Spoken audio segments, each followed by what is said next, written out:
விவசாயியோட நெல் வயல்ல ஒரு சிட்டுக்குருவி கூடு கட்டி குஞ்சு பொறிச்சு வாழ்ந்துச்சான்.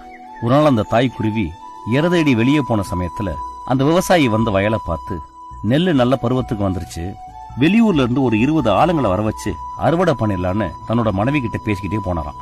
அதை கேட்டுக்கிட்டு இருந்த குஞ்சுங்க தாய்க்குருவி வந்த உடனே அழுதுகிட்டே விஷயத்த சொல்லிச்சுங்களாம். தாய்க்குருவி கவலைப்படாதீங்கன்னு சொல்லி சமாதானப்படுத்துச்சான். 5-6 நாள் கழிச்சு வழக்கம் போல தாய்க்குருவி இறதேடி வெளியே போன சமயத்துல அந்த விவசாயியும் அவங்க மனைவியும் வந்தாங்களாம்.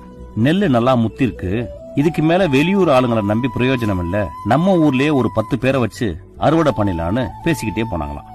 அதை கேட்ட குஞ்சுங்க தாய்க்குருவி வந்த உடனே அழுதுகிட்டே சொல்லிச்சான். அப்பவும் அந்த தாய்க்குருவி கவலைப்படாதீங்கன்னு சொல்லி சமாதானப்படுத்தி தூங்க வச்சுச்சான். திரும்ப ஒரு 5 நாள் கழிச்சு விவசாயியும் அவங்க மனைவியும் வந்து, இதுக்கு மேல நெல்ல அறுக்காம விட்டா எல்லாம் வீணா போயிடும், வெளியாளுங்களை நம்பி பிரயோஜனம் இல்ல, நடக்கிறது நடக்கட்டும், நாளைக்கு நம்மளே இறங்கி அறுத்துடலான்னு பேசிக்கிட்டே போனாங்களாம். தாய்க்குருவி வந்தப்போ குஞ்சுங்க இந்த விஷயத்த சொல்லிச்சுங்க. தாய்க்குருவி பதட்டமாகி நம்ம உடனே இந்த இடத்த விட்டு காலி பண்ணி போகணும்னு சொல்லிச்சான். குஞ்சுங்க புரியாம பார்த்துச்சான். அந்த தாய்க்குருவி சொல்லிச்சான், ஒரு வேலையை செய்யறதுக்கு ஒருத்தன் மத்தவங்களை நம்பிக்கிட்டு இருக்க வரைக்கும் அந்த வேலை நடக்கவே நடக்காது. எப்போ ஒருத்தன் தன்னை நம்பி நம்மளே இறங்கி செய்யலான்னு முடிவுக்கு வந்துட்டானோ அதுக்கு மேல அந்த வேலை நடக்காம இருக்கிறதுக்கு வாய்ப்பு இல்லைன்னு சொல்லிச்சான். Download ShareChat.